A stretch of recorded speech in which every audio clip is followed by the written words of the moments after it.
Bonjour et bienvenue dans le Fil d'actu, l'émission qui donne du sens à l'information. Mardi 5 mai, les citoyens des 28 pays membres de l'Union européenne ont pu découvrir une tribune adressée à eux par le président de la République française Emmanuel Macron. Un texte appelant de ses vœux une renaissance européenne à l'heure où semble grandir partout une défiance envers des institutions européennes souvent jugées peu démocratiques, gangrénées par les lobbies et tendant à imposer leurs décisions aux peuples et aux États.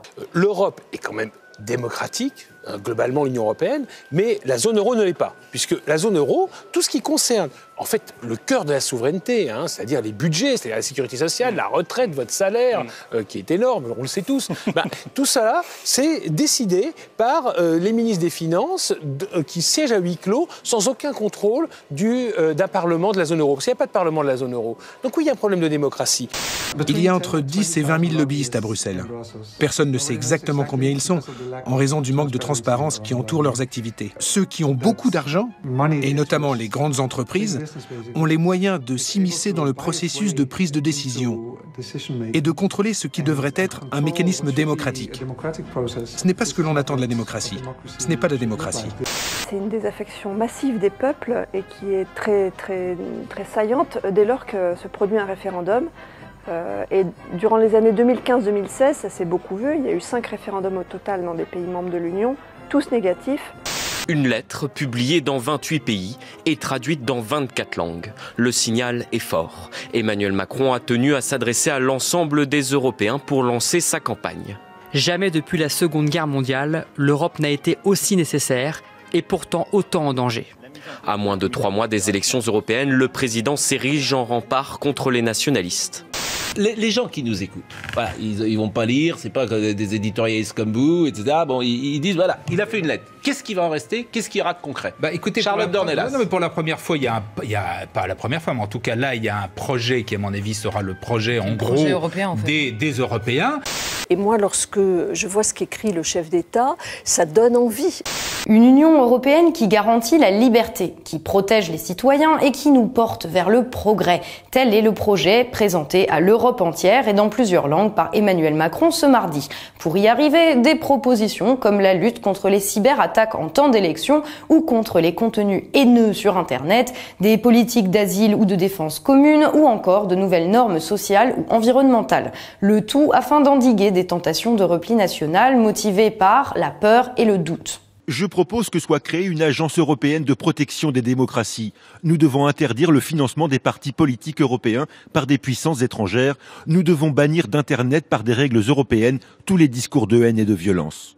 Comme souvent avec Emmanuel Macron, difficile à première vue d'être en désaccord avec lui. La liberté, la protection, le progrès, a priori, tout le monde est pour. Encore faut-il s'entendre sur ce que l'on met derrière ces mots. Or, on ne peut s'empêcher, à la lecture de cette tribune, de ressentir un double décalage entre les aspirations de beaucoup de citoyens et les ambitions d'Emmanuel Macron d'une part, et d'autre part, entre ses ambitions et les possibilités réelles offertes par l'UE. Par exemple, si l'aspiration à davantage de démocratie est partagée par nombre d'Européens, il est étonnant de la voir évoquée seulement sous l'angle d'une possible ingérence étrangère dans les élections nationales.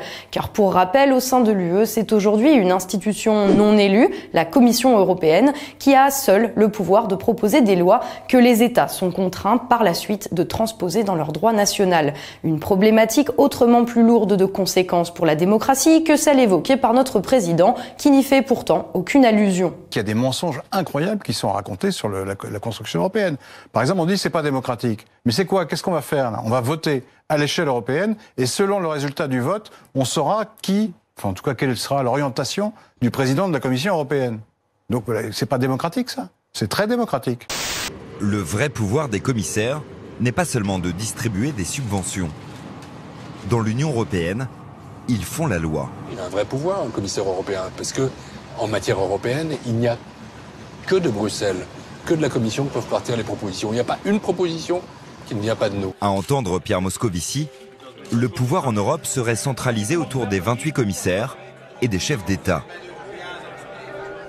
Face à eux, que pèsent les avis et les votes du Parlement, la seule instance de l'Union élue démocratiquement. Une récente affaire a révélé de graves déséquilibres entre ces deux institutions. Au cœur de la bataille, le glyphosate. Deux camps s'opposent. D'un côté, un commissaire européen, Vytenis Andriukaitis. Il veut autoriser le glyphosate pour 5 ans supplémentaires. Il s'appuie sur les conclusions de l'EFSA, l'Agence européenne de sécurité des aliments. Dans leur rapport, ces experts sont formels. Il est improbable que la substance soit cancérogène pour l'homme.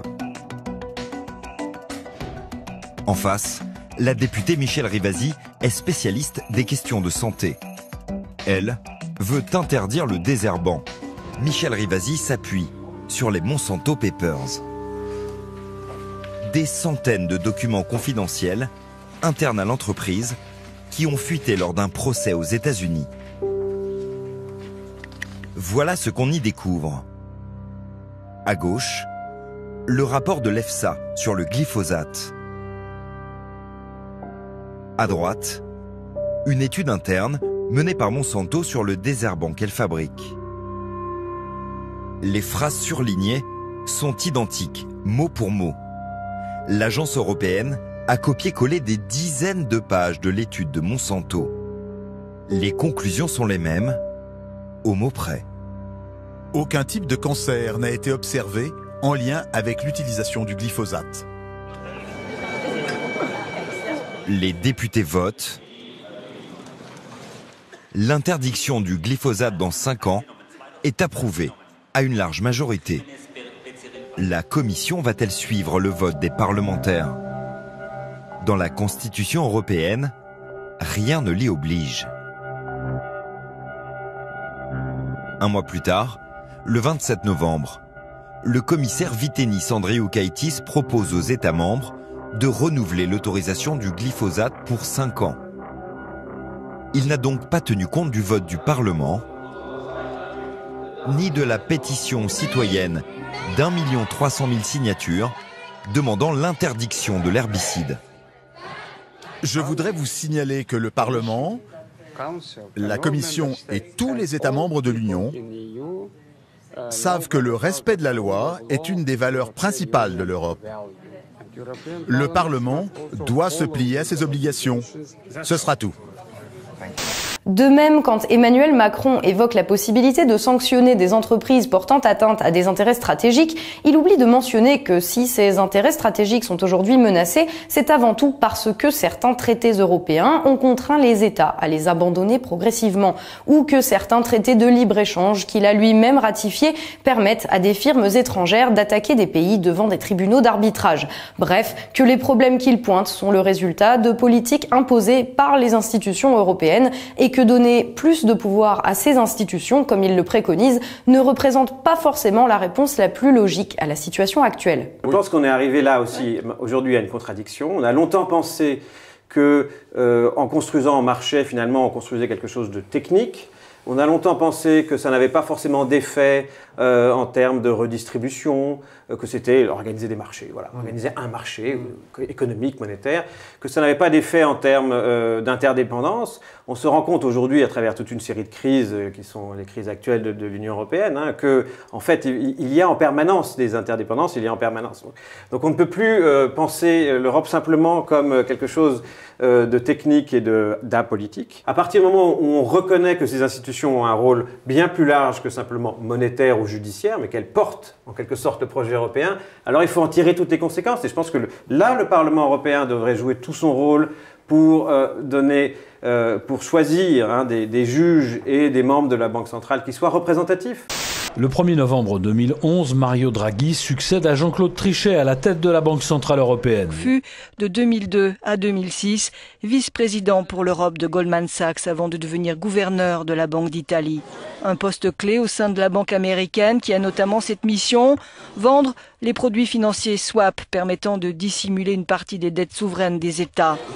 Une manœuvre qui a permis de maquiller les comptes grecs. Moyennant 300 millions de dollars, la banque aurait aidé le pays à entrer dans la zone euro. L'ancien président de la Commission européenne, recruté par la banque américaine Goldman Sachs. Une nomination qui n'en finit pas de faire des remous. La banque américaine, elle, s'est félicitée de cette nouvelle collaboration. Au final, on pourrait voir dans ce texte une simple nouvelle tentative de vanter les bienfaits potentiels de l'Union européenne. Pourtant, ce texte va plus loin que cela. Car en filigrane, il contient un avertissement pour tous les pays qui, pensant l'Union non réformable, seraient tentés de lui tourner le dos. Ainsi, Emmanuel Macron explique que le Brexit pourrait, en plus de fermer aux Britanniques l'accès au marché européen, être à l'origine d'une nouvelle guerre entre l'Irlande et le Royaume-Uni. Et si l'Union européenne est présentée comme la meilleure garante de la paix, de la prospérité et de la liberté, cela signifie que quiconque envisagerait de lui tourner le dos risquerait de perdre les trois. Une menace à peine voilée qui montre à quelles extrémités peuvent en arriver certains défenseurs de l'idéologie en œuvre au sein de l'UE. Ils pourraient sortir, alors qu'ils se rendent compte maintenant que sortir c'est catastrophique. Et il faut maintenant, je pense que les opinions publiques européennes entendent cela et se rendent compte que sortir c'est catastrophique. C'est vrai que ça crée un sentiment étrange en termes démocratiques, c'est l'idée que quelque chose est irréversible. Si c'est irréversible, c'est pas démocratique, puisqu'on ne peut pas le remettre en cause par la démocratie. Eh bien oui, il y a des choses en démocratie qui sont irréversibles, ça s'appelle le progrès. La forme démocratique du gouvernement est irréversible, l'abandon de la peine de mort est irréversible. Il y a un certain nombre de choses qui sont des avancées irréversibles de l'espèce humaine. C'est mensonge sur mensonge, c'est posture sur posture, etc. Mais ça va pas plus loin que ça pour l'instant. Tous sont conscients qu'ils ont tous à y perdre. Donc l'Europe, parce que ça créerait un précédent, et un précédent fâcheux, il ne faudrait pas qu'il y ait un précédent, il ne faudrait pas que l'Angleterre sorte, et non seulement qu'elle sorte, mais qu'en plus elle réussisse à sortir sans casse. Ça serait catastrophique, parce que ça dirait aux Italiens, ça dirait aux Espagnols, ça dirait aux Français, ça dirait à absolument tout le monde en Europe, vous voyez, on peut réussir à le faire et on peut réussir à le faire dans de bonnes conditions et c'est pas catastrophique comme les Européens nous l'annonçaient. Regardez notre époque, regardez-la en face et vous verrez que vous n'avez pas le choix. Vous n'avez qu'un choix simple, celui de choisir de laisser un peu plus de place à chaque élection, aux nationalistes, à ceux qui détestent l'Europe. Quand les arguments ne fonctionnent plus, il reste la peur. Avec cette tribune, à 3 mois des élections européennes, Emmanuel Macron propose un choix aux Européens. Soit vous nous suivez, soit vous aurez le chaos et la guerre. Reste à déterminer si, en tant que citoyens, nous sommes prêts à tolérer longtemps un tel chantage. Merci à vous d'avoir suivi le fil d'actu, c'est tout pour aujourd'hui. Vous pouvez bien évidemment vous abonner à la chaîne, partager cette vidéo autour de vous et soutenir notre travail via la page Tipeee. On se retrouve très bientôt pour un nouveau numéro du fil d'actu, l'émission qui donne du sens à l'information.